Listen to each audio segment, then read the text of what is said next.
خب سلام بچه ها، به ویدیو جدید ما خوش اومدید. امروز اومدیم گلد کردن AK47 رو بهتون نشون بدیم.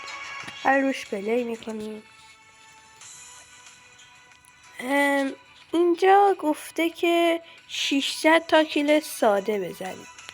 تو یه بازی هم نه، حالا چند تا بازی تونستیم.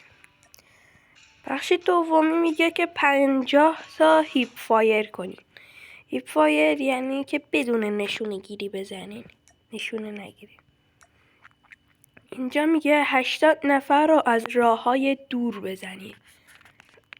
میتونین دوربین اسنایپ رو بزنین روی AK47 و بزنین.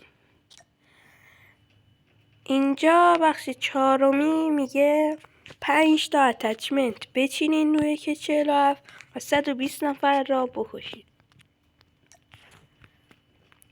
بعدی میگه 100 نفر رو باید هدشات کنیم.